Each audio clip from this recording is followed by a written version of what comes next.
We're mean, we're strong, we're a team. We're the very best team you've ever seen.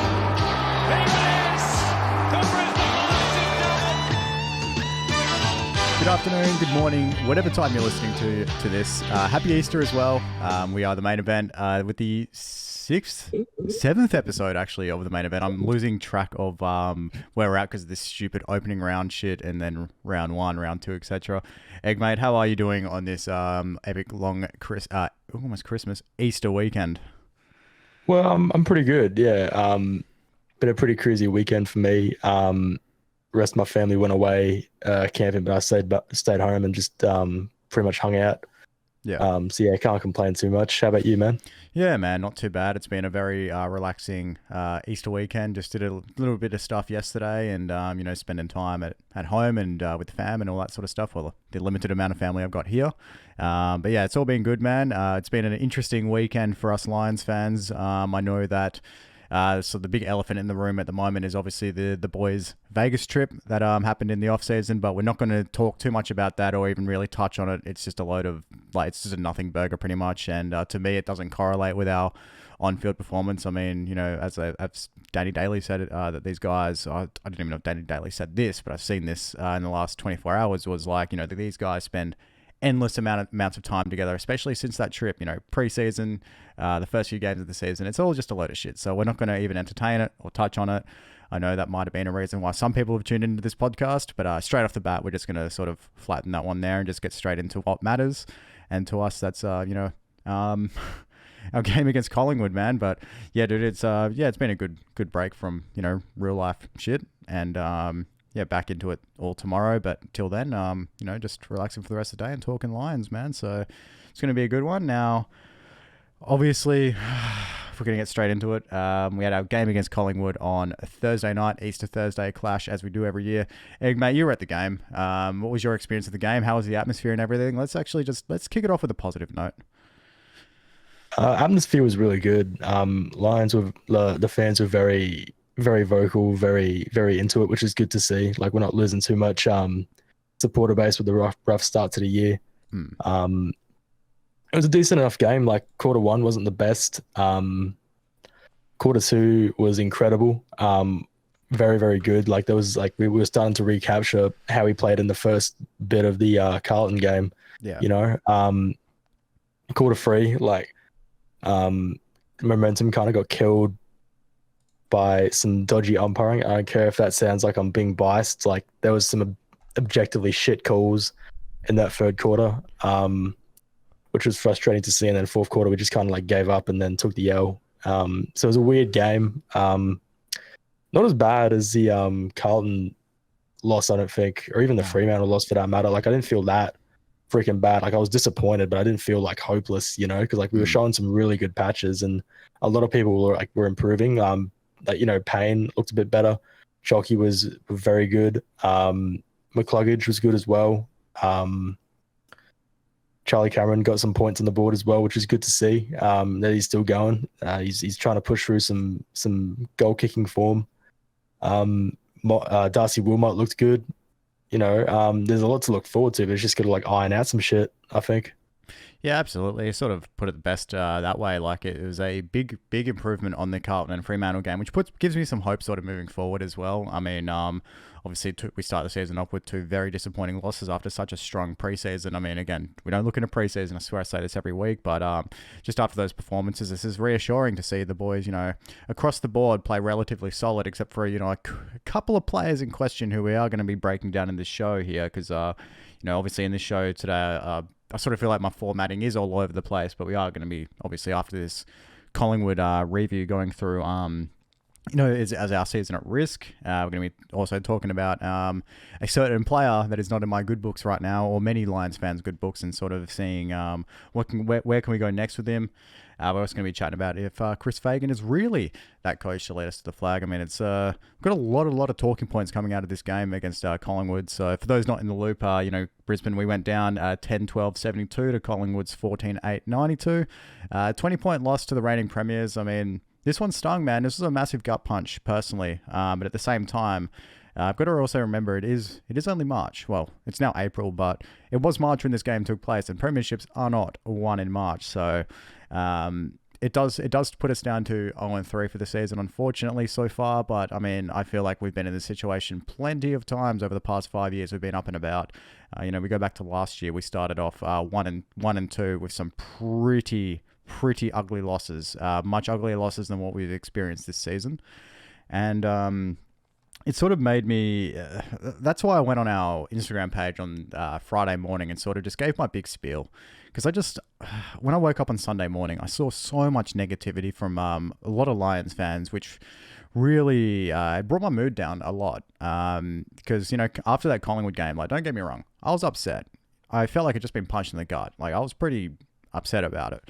But at the same time, context is king as well as perspective. And you just got to remember a couple things here. I'm just going to sort of reinstate some of the points that I made on our Instagram story on Friday morning. Of course, if you are not following us at Main Event Pod on Instagram and Twitter, I'm going to one of these days get active on Twitter. I really wanted to do like these like those live tweet sort of things from the game, like sort of what the actual Lions page does. But it was like when I'm watching the games, I'm just so stressed out, I don't even think about it. But go give us a follow, guys. We'll our Instagram is active, but everything else is a bit we'll get there. I'm sure we'll get there. But I guess just some of the things that I just went through my mind waking up on Friday was like, I'm in a lot of Lions groups. Are you in a lot of Lions groups on Facebook and stuff like that as well? I'm in a couple. I got banned from one of them a couple of years ago after the Bulldogs semi-final for whinging about the umpires, I think. I'm not entirely sure, but that was an experience. But it's part and parcel with these Facebook groups. Anytime Brisbane lose, it doesn't matter if it's like a 1-point loss against like a team that's like 20 and zip, where like we had like no bench, like everything against us, and we still lost by 4 points. Like people immediately start calling for Fagan's head, half the fucking team to be dropped. Like, just the biggest overreactions you can imagine. And now these people have only just started to figure out how to use Facebook. They're not particularly tech savvy. They don't really like have a grip on like reality based on some of the shit they say. So like I take it with a grain of salt. I don't go onto Facebook after a loss. Like I've had a look, and it's pretty ugly. People saying our season's over and that we need to rebuild and blow up a list and all this stupid shit. And it's like, come on, bro. It's fucking April.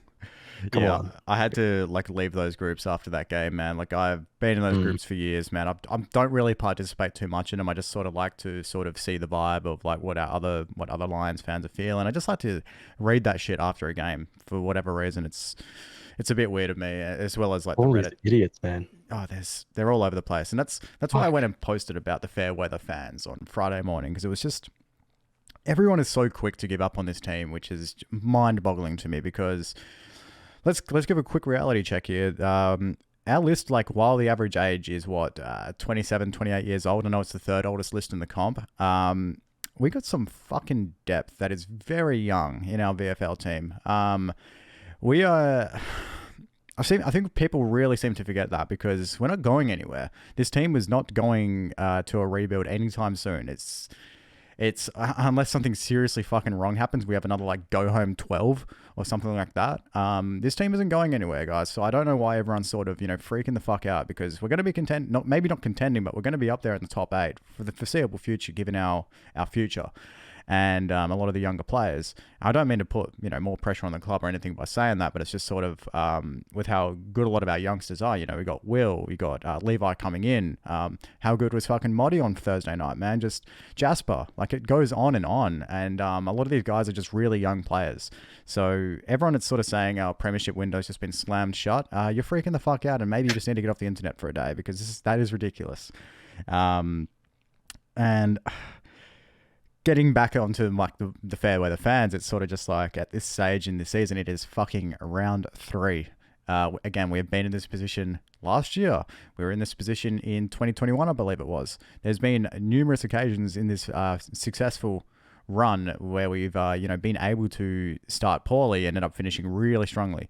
Again, premierships are not won in fucking March. So everyone chill out, for the love of God, because we're not getting the results we want, and I get that, and I understand we're, as supporters, we're under a lot of pressure being, the premiership favourites touted by the media and probably everyone around us in our lives. Like, everyone sort of tipped the Lions to win a flag this year, and I totally understand that a 0-3 start makes that not only very difficult, but also adds the pressure on and makes everyone look a bit silly for predicting this. But again, round 3, so much footy to still be played, 20 more rounds to go after this, man. It's absolutely insane to me how quick people are to sort of lose confidence and jump off the bandwagon, which is, look, man, suit yourself, make your bed, but I just don't buy into it. I'm here for the long haul. I'm still feeling very optimistic, especially after seeing that the whole team, aside from one guy, played relatively solid over the entire period of the game.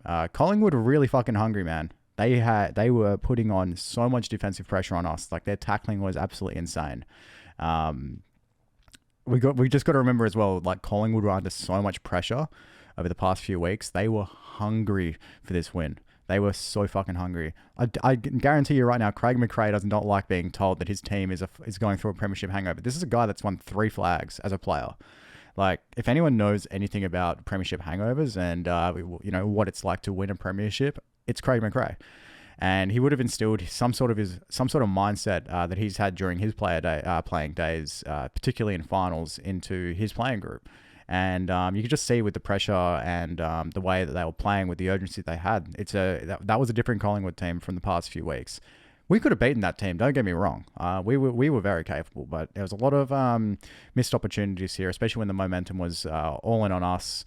And unfortunately, it's just the way the cookie crumbles here on an Easter Thursday, man. So, look, I'm not sweating up over this one here. I thought a lot of our boys were super impressive. Lockie Neal was absolutely amazing. Dane Zorko had a massive night. He had 30 touches. Did you know Dane Zorko had 30 fucking touches? I didn't know. I knew he was good, but goddamn. Yeah, he had the same amount of touches as Nick Dacos on the Thursday night. So, take that what you will. Like, exactly. Like, it's... I only just realized that then when pulling up the stats. I was just like, holy shit, Dane Zorko had himself a night out. Yeah, I don't know, man. It just mind boggles me how the way some of these fans have reacted to this game and chose to analyze this game and really overreacted. But that's what sport and footy does to you, man. It makes you overreact. So when you're at the ground and when the final siren's gone, was like, what was the atmosphere like then at the ground? Like, was everyone sort of walking out? Obviously everyone's a bit, deflated and down about the loss, but was everyone fucking setting the place on fire, or was it all just sort of business as usual? It was pretty standard, just like get out and leave. Like, I left a little bit earlier to go poop, frankly, and then I just couldn't be bothered heading back to my seat. So I just waited for final siren to go, wait for my mum, get out of there. Which technically isn't leaving early because I'm still in the building. So yeah. Look, dude, I'll be honest. I ended up switching the game off with like 7 minutes left in the fourth quarter. So like, fuck. Yeah. It's not leaving early. You're all good. Yeah, and then it was not much like doom and gloom from people. I don't think a lot of people had left early, but I could see outside like the buses like just completely packed. Yeah. And it wasn't that freaking doom and gloom. It wasn't as bad as the Carlton game.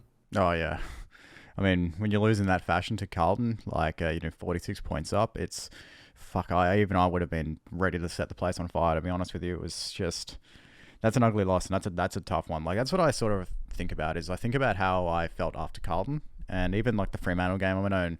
I mean, we were both there, and I don't think either of us were really sweating when the final siren went at all. Like, it was sort of just like, well, this sucks, on to the next. And it's sort of just much the same thing with the Collingwood game, man. It's just this sucks, but on to the next, dude. I'm just no alarm bells at all, and there shouldn't be. And I guess that's what frustrates me about a lot of these like Facebook groups at the moment is that just and I know it's Facebook groups and I shouldn't care at all, but it's just like I still have to sort of open my phone after a loss and then go into my news feed and see all this bullshit. It's it gets very frustrating and can also sort of cloud your own judgment. So that's why I've ended up having to fucking leave them. But man, no, for the best. Oh, absolutely. Look, it was a tough game. Collingwood really just, they wanted it so much more than we did. I'm guessing it was just, they looked like a whole new, what's the best word? Like just they looked rejuvenated, pretty much. And I think they they definitely needed it more than we did. I mean, I'm not making excuses for us here, and I don't want to ever like sort of justify a loss for any reason, but it's as simple as that. This was a very simple loss, unfortunately. You get some losses where you really need to break the game down, and sort of you can pick about 10 different reasons here, but I could only pick a couple, and it's just, the Pies just wanted it more. They're under so much more pressure than we were, especially from the media and their own fan base, and we had a momentum killer on our team, which we will get to. Before we do move on though, like, so do you think Collingwood are back at this point, or do you think that they're just, do you think this might have been an anomaly? Do you think, how do you think they go from here? It's hard to say because it's only like one win so far, but like it's the destiny's in their hands from this point on. They got Hawthorn next week at Adelaide Oval, and it's really up to them where they go from here. They got the tools to do it for sure, but again, it's wait and see. Yeah, absolutely. I'm sort of the same boat. Like, I've never really. This is going to piss some people off listening to this because they'll be like, "Oh, but they beat us in a grand final." But it's like I've never been really convinced by Collingwood in their game or like even their team. I feel like a lot of their results over the past couple of years have just been on pure luck and situation, which is, that's great for them, by the way. Like, they've trained for late game situations and things like that. Like, I genuinely don't think they're that impressive of a team as a whole. I think they're the most, if anything, they're actually probably the most galvanized team for the most part. And I think even their culture, like, I'm saying this as an outsider, of course, but I just think there's so many like little things that go on in the background at that club that have made them successful over the past couple of years. I genuinely don't think they're that impressive at all. They play a lot of very undisciplined footy sometimes, like we do too as well. But I feel like Collingwood are always just getting away with murder, not in terms of like bad umpiring decisions that lead to the result of the game, but they're always just pulling out these jammy ass fucking wins from just these weird performances. And this game sort of reminded me a lot about that. Like the margin doesn't really reflect the opinion I'm giving here, which is, I understand that. But it was just like how they keep managing to fucking, in that second quarter, we kept them to their only scoreless quarter since in 24 years, since 2000 or something like that. And they still managed to sort of, jam it up and end up pulling the win out their ass. It's just, they're a very, very confusing team. And I just don't know how to feel about them. I think they're going to definitely contend this year and maybe have a chance of going back to back, but I don't see them sort of being the same force over the past couple years they have been, especially for the most part in late game situations. I can just see them dropping a lot more games this season than they have in the past. But hey, man, we'll see. I'm still banking on us playing them in a grand final, to be honest. And I mean, I've got that as a wager with one of my mates who's a Pies fan, so maybe I'm just holding hope for that. But yeah, anyway, man, a loss to Collingwood always sucks, especially to the team that beat you in the grand final by 4 points. But hey, man, that's footy, and it is what it is. We'll just get them next time, I guess. I think we play them again late in the season at fucking Marvel or something annoying. So round 23 at the MCG. At the G, fuck, we're actually playing them against the G. That'd be nice. Maybe get that one in. Hopefully we can win that one, but we'll see. I know we play at the G in a couple of weeks. Are you going to be flying down to Melbourne for that one? No, I got a cousin's wedding that weekend, so. Oosh. Yeah, we'll see. We'll see how we go with that one. I really just want to get a win at the MCG in the regular season this year. That's a big one on the top of my list for these boys to do. But Melbourne are looking the goods, man. Melbourne are looking the goods. We'll move on. I guess the next thing I had on my run sheet here is our season at risk yet? But I guess I've kind of already covered that, man. So I don't think gave you the chance to sort of comment on it. So where do you think we're at with our season? Do you think it's truly at risk at the moment, or are you sort of in the same boat as me? No, I don't think it's at risk at all. I think like Fake said in the presser after the game, there's still 20 games to go. Yeah. So, and like it's, if we lose next week, then probably we're fucked. But like, it's way too early to be calling that shit still. Like, your season's not really over until like round 10, give or take, and even then, like, it's not truly over. Like, look at GWS and look at Carlton last year. Yeah, they're living proof. Those have been my prime examples over the past couple of weeks when coming to discussing footy with anyone in my life at the moment. So everyone seems to be trying to write us off and pretty much just say we're cheeks, which, I mean, they're not wrong. We have been cheeks lately, but it's like, it's not, this isn't season-ending fucking footy. Like, this is not a season-ending performance. Like, again, as you said, 20 games to go. So much more time to be played out. These are pro athletes we're talking about here, like, and with professional coaches. They should be able to find a way to just get everyone back in line and back on the same page. And even then, it's not even a case of not being on the same page. It's just, we've been notorious for really shitty starts. And this might sound like I'm just pulling excuses out of my ass and like all I'm doing is making excuses for us. But it's not the case at all. I'm a realist when it comes to footy. I just sort of see it how it is. And just for my mind, it's just, this is just a really slow start of the season. We're not a stranger to doing this. Sure, 0-3, this is our worst start since 2018, but with this list, and no doubt in my fucking mind will they come good. There's no doubt in my mind about it. We just need it to be sooner rather than later. And of course, as you mentioned, if we lose this Friday, I might set the alarm bells a little bit. Just a little bit, because we got North Melbourne this weekend for gather round at Norwood Oval, and oh god, if we lose this one, man, I'm gonna look like a fucking idiot for saying all this, an absolute idiot. Of course, we will break that game down a little further into the podcast here, but someone I did want to bring up here was our main man, Eric Hipwood. Now, I don't know what has been going on with him. Just overall in the time that he's played with the Lions. I mean, he had a really good start to his career with the Lions. Like, I remember everyone was sort of like, not everyone, but just like neutrals and like mates of mine in my life, and even some of the media were really hyping him up and touting him to sort of be this great player for us. And don't get me wrong, he's shown his moments and he's shown that he's got that potential. But on Thursday night, man, he was an absolute momentum killer. There was several occasions where he was just dropping the easiest like marks and like sitters, and like he was dropping chest marks pretty much up until the final quarter, when he decided to actually, fucking grab the ball and just fucking mark it.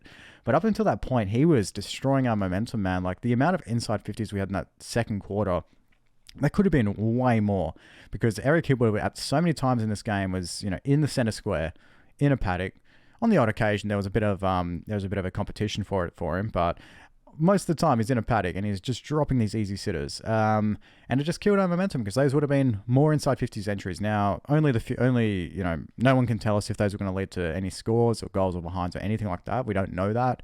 But at least there would have been more chances for us to put some more damage on the scoreboard at that point in the game. Because Lord knows we fucking needed it. How did you make of Eric Hipwood's performance on Thursday night?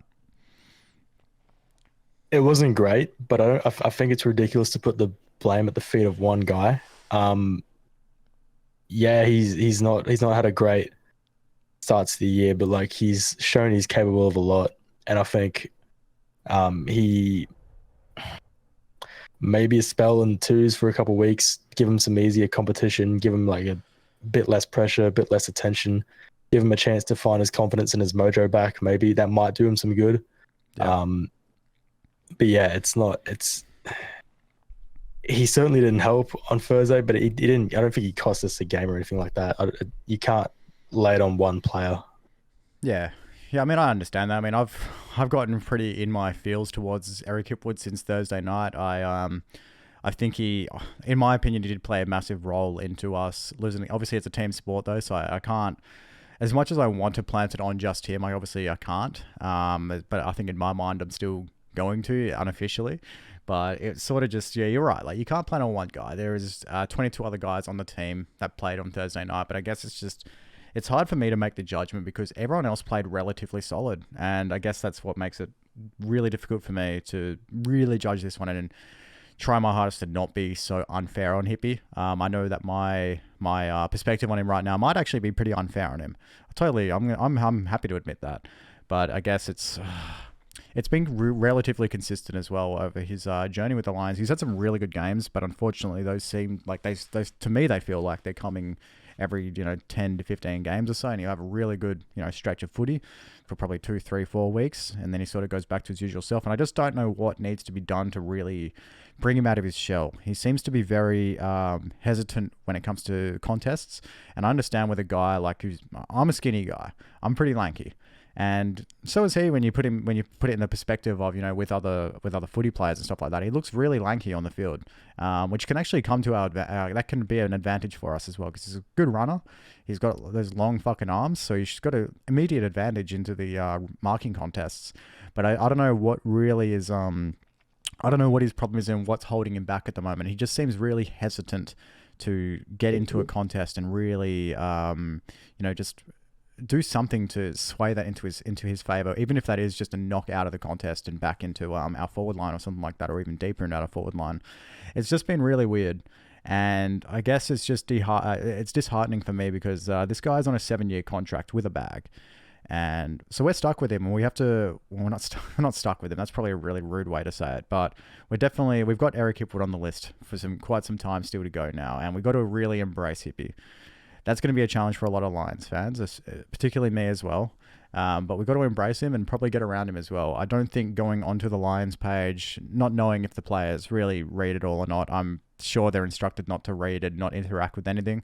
But I'm sure some of them still do it. And to go on there and I guess just sort of bring him down publicly probably isn't the way to do it. I mean, I posted a little cheeky story on my personal Instagram on Saturday or Friday of the time I met Eric Hipwood and just put an angry emoji over my face there, but there was nothing in that. I didn't mean anything malicious by it, but I certainly was just, poking a bit of fun, and that was probably wrong of me in perspective, because this is a guy we sort of got to get around.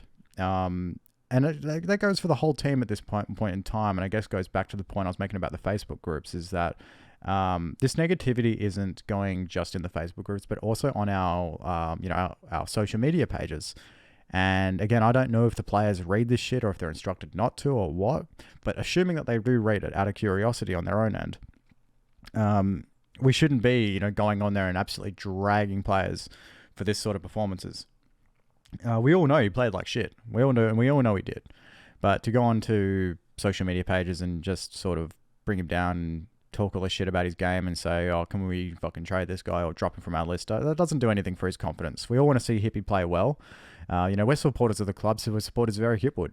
But something's got to give here, and I think, I don't know, if a spell in the twos will fix it. I'm massively supportive of that idea because it's not just Eric Hipwood either, though, but I would love for Chris Fagan to really start putting his foot down. Stop playing the whole favourites game. I don't think anyone can deny this, but Chris Fagan does have his favourite players, and they're about a lock every single week for senior footy. And I totally understand that. Fagan did say recently he's worked with these guys for a long time now. He knows who he trusts, and it is probably just a trust thing. Now, if you drop Eric Hipwood to the twos, who do you replace him with? Do you have anyone in mind here? Excuse me. I think Logan Morris for sure. He's shown a lot in the twos, and I think he's the type of player who we need to get senior games into sooner rather than later. Because that'll only do him a lot of good. VFL players have to play with AFL players to get better and take their game to the next level. So I think definitely give him a spell, give him a game or two this year at least. If not, get as many as you can for sure. Yeah, absolutely. I'm massive on the idea of having Logan Morris sort of take his place in the team, at least just for a couple of weeks, get him that time.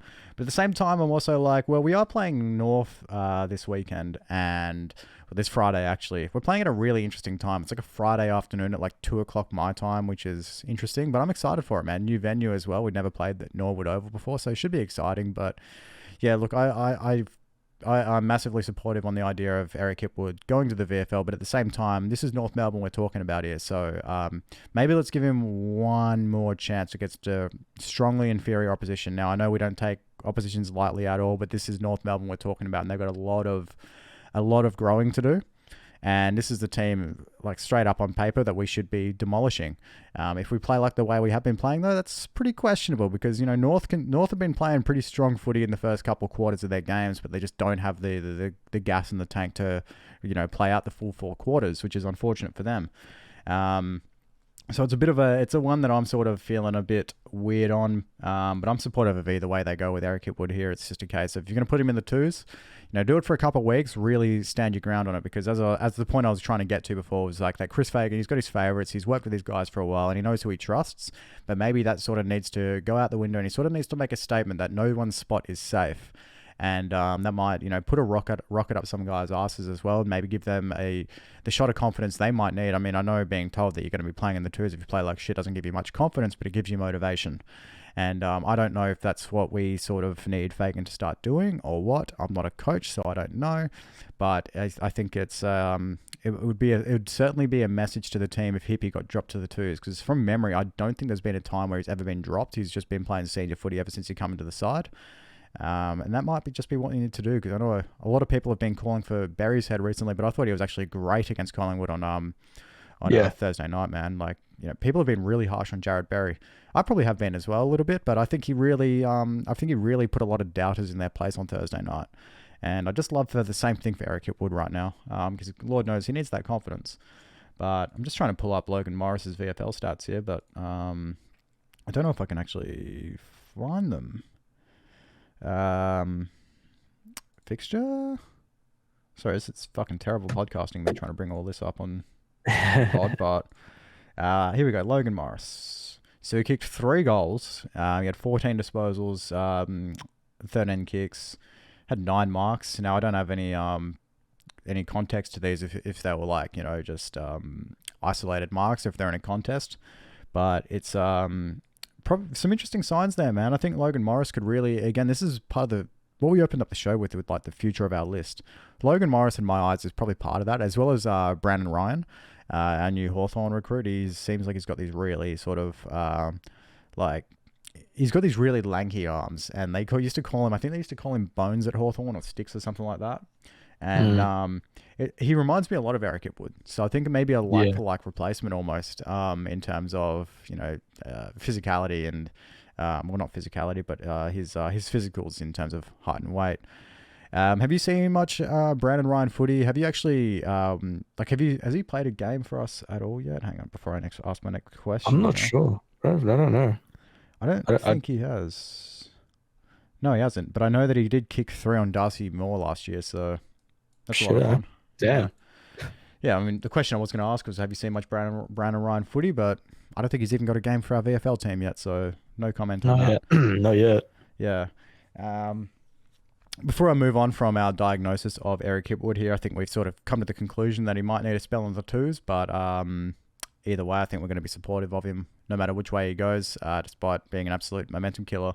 There was a fact here, though, that I did find that is seriously concerning, particularly for like the future of just where we can go moving forward with this guy and how much faith we can put into him. Like, I've still got a bit of faith in Hippie. I think I've seen him be in this position before. We saw him and Joe get absolutely eaten alive by the media after the Bulldogs game in round 3 last year. But he managed to turn it around. He played some great footy last year. So Champion Data rated every player to have played at least 100 games. So they would have listed everyone in the AFL is currently playing who played 100 games, and Eric Hipwood was last on that list. That's some concern right there for me. But also, what do you make of Champion Data? Do you take Champion Data seriously, or do you think they're sort of just a load of shit? It's a good indicator to a certain degree, but it's also like not something you can take as gospel. You got to read it for what it is, and like a lot of it's like subjective, I think. So it's obviously based on data, but like to an extent, it's like how you interpret that data as well. Yeah, absolutely. It's sort of it's a good baseline, but I don't know how much to read into it after seeing something like that, because I guess it sort of lines up with what we've been seeing. But I also feel like there's many more players who've played over 100 games, like Matt Taberner, who have played much fucking worse footy than Eric Hipwood has over the past few years. I mean, exactly. Yeah, it's a funny one, man. But I also, maybe I need to go see the list and go see who's above him, because I'm sure I can point out some inconsistencies. Which sort of brings the next question of who's under fire in our team. Everyone loves to blame Fagan. Everyone loves to say the 2 fucking dreaded words that I so much disagree with all the time is drop Fagan, fire Fagan. Fuck that shit, man. Now, do you think that Chris Fagan is going to be the coach that leads us to the flag? Keeping in mind, he almost did last year. We only lost by 4 points, and he couldn't have changed a thing about that game or done anything differently. Keeping that in mind. And his overall win-loss record as well, for anyone who is wondering, is Chris Fagan with the Brisbane Lions has 87 wins for 65 losses with 0 draws. What do you make of this, Egg? And do you think Fagan is that guy? He definitely has the capabilities of being that guy. Whether or not he is that guy, like, we only know when he wins a flag. We'll only know when he does it. he again, like last year, he came out within a kick and some shit ass luck of being a premiership coach now, So like he's rebuilt a list from pretty much nothing. Like look at the list in 2017 and look at the list right now. Yeah, Like it's night and day, So absolutely. like yeah, it's anybody who says sack Fagan, like go fuck yourself, straight up. It's just stupid. Yeah, Ridiculous. It's always uneducated and it's ignorant. It fucking irks me every time I see it because it's just like, dude, like, look at where this guy pulled us from. Like, he pulled us out of the depths of fucking hell. Fagan he's done so fucking much for this club, and he's been able to bring some of the biggest names in footy to the club as well. Like Lachie Neale and Charlie Cameron. I don't think they would have come to the club without Chris Fagan being there. And, Fags has put a lot of love and a lot of effort into bringing these players over. He's been known to fly down or fly across the country to go see these players at their home and, have a chat with them. And, Fags is a guy he's done so much more than people really realize. And I think on a personal level, he's absolutely amazing to these players. When it comes down to their player to coach relationships, I think he's got a lot of traits that many coaches in the AFL just don't have. And sure, like we all want him to be the hard nut that Lee Matthews was, but that's sort of unrealistic because that's just not in Chris Fagan's nature. And No.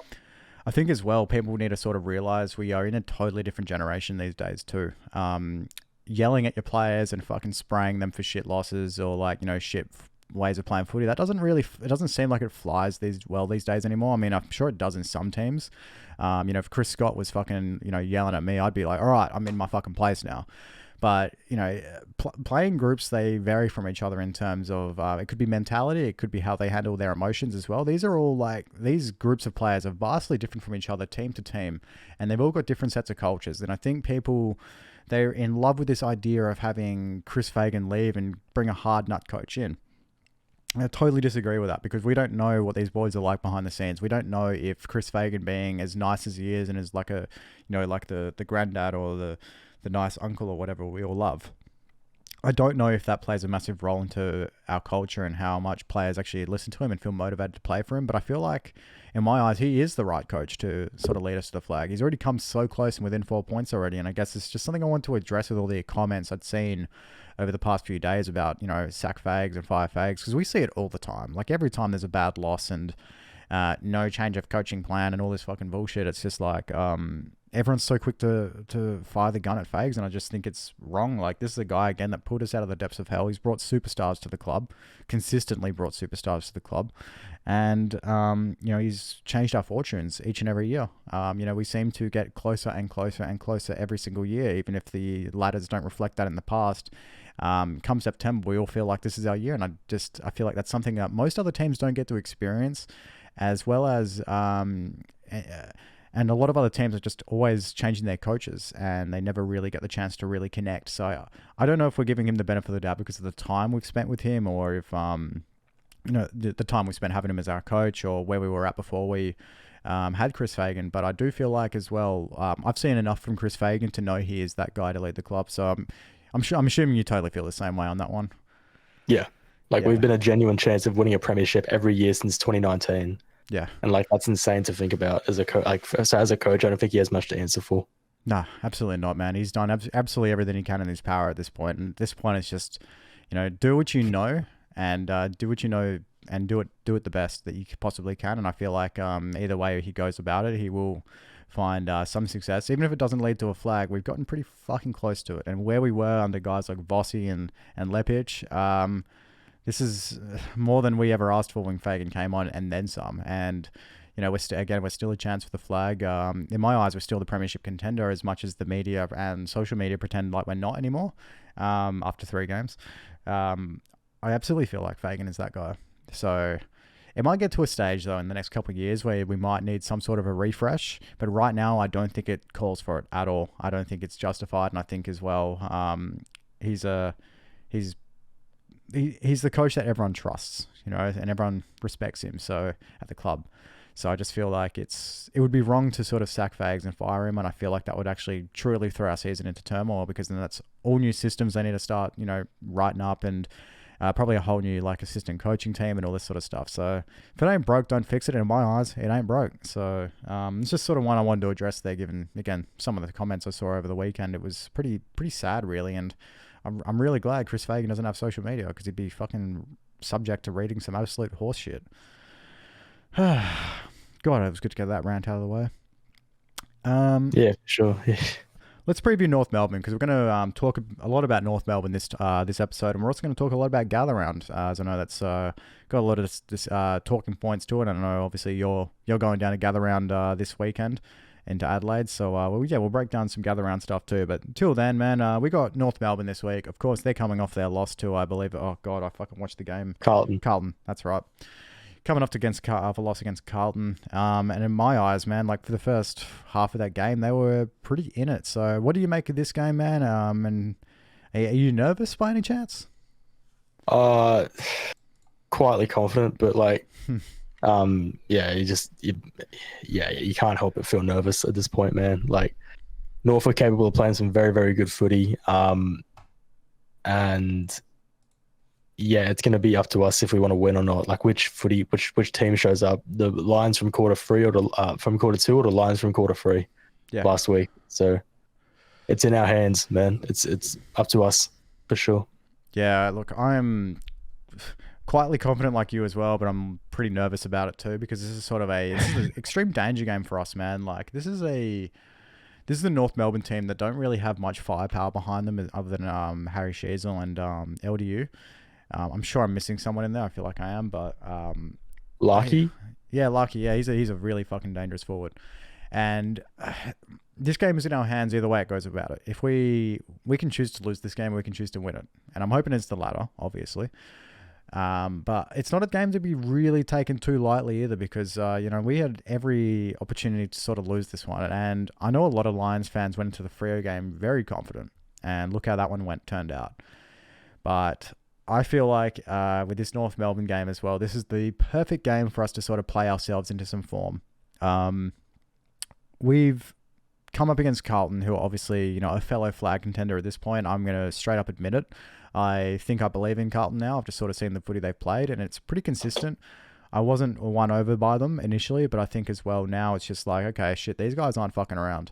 They're actually here to play some footy and play it to a high level. So, obviously we played Carlton in a pretty brutal game, and then which we're all confident going into, and fuck, we had every right to be confident at quarter time, I'll tell you that much.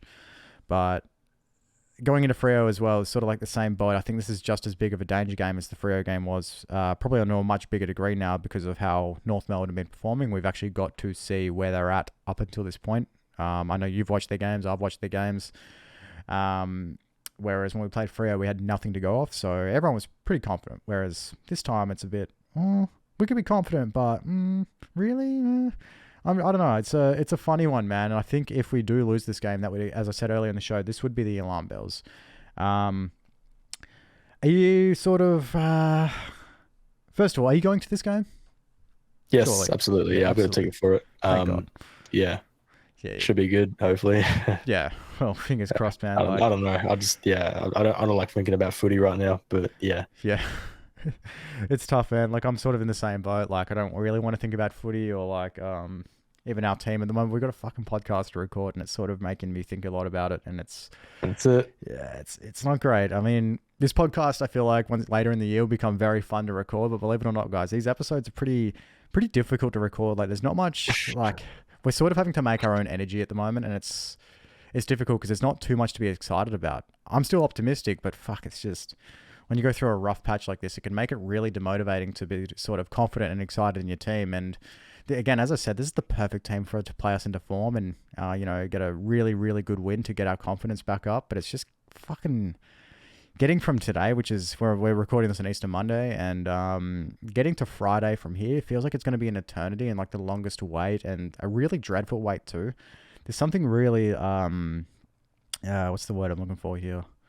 There's something, I don't know. I'm just dreading this game for some reason, man. Like, and I've had these really bad feelings before games over the past few weeks, and I've realized very quickly I've had every right to be as nervous as I have been, and I'm sort of feeling the same way about this one again. Like, I know on paper we should crush these guys. Like, with the list we've got and the players we have, we should crush them, but with the way we've been playing, dude, it's fucking sketchy. Are you feeling much the same on this one? Yeah. Absolutely. Yeah, you read my Yeah. mind. It's yeah, I don't know how to feel about this at all. Yeah, and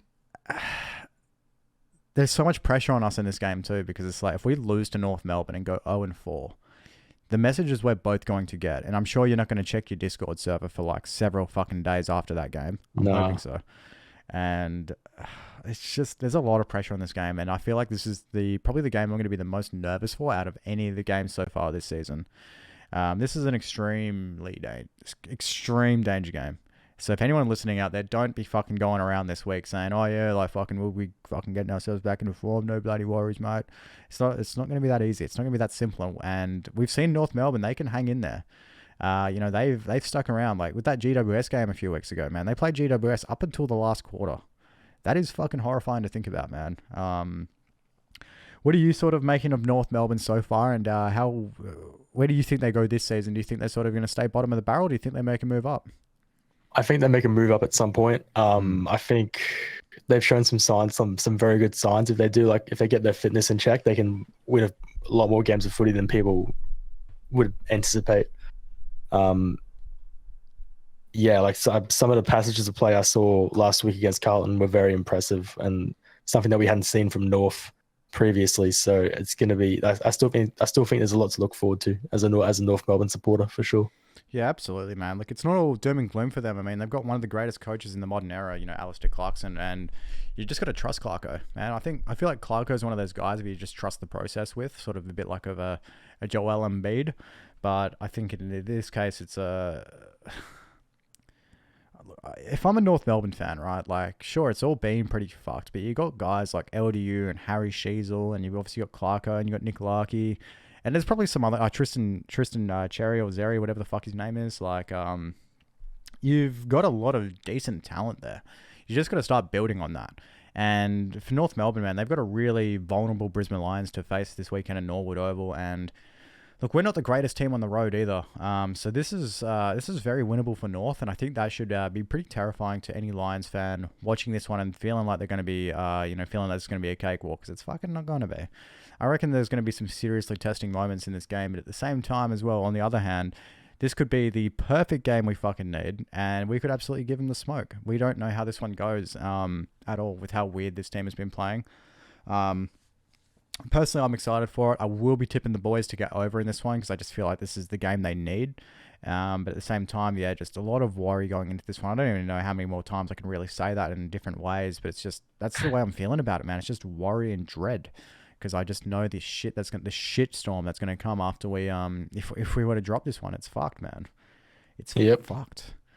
So don't go around this weekend, guys, fucking flexing anything.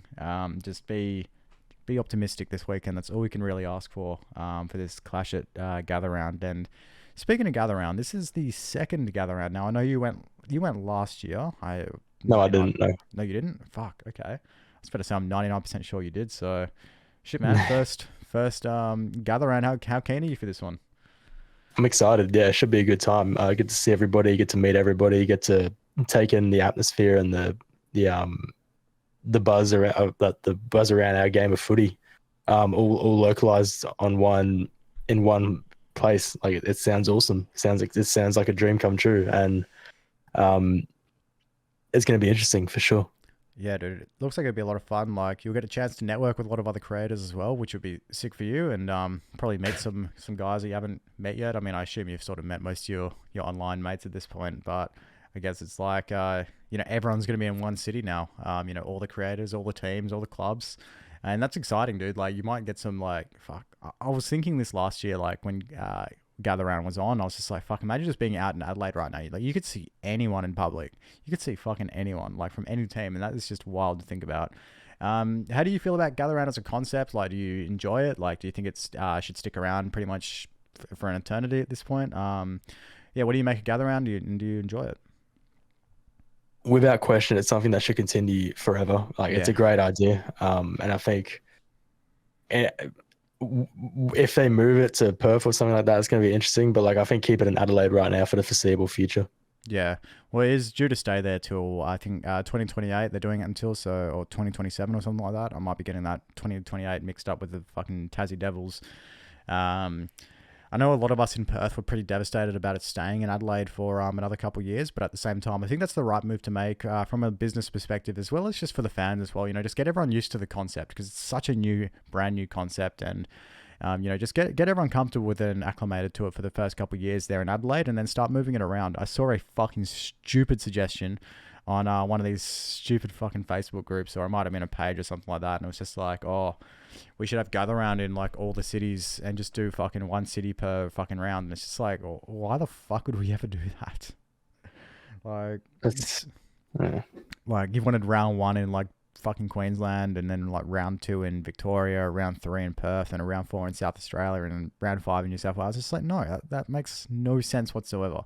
Like, then clubs are just going to be traveling for up to a month at a time. Like, no, that is terrible. But yeah, dude, I'm excited for it. I love all the sort of the content that comes out of Gather Round. It's a great time. Everyone gets to sort of collaborate with each other. We get to see, those fans out there who have the ridiculous every team together jumper, which I hope makes a return this year. It's just, it's a lot of fun, man. A lot of teams just bring out new strips as well, new Guernseys, and fuck, I wish we'd do something like that, man. Like, if you were going to sort of, if you were to choose a Guernsey from our past to bring back, or even a remix, I mean, fuck, this is probably a question I probably should have asked you to actually have a think about instead of popping you on a spot with it. But if there was a Guernsey you think we could bring back for Gather Round, what Guernsey would that be, and how would you design it?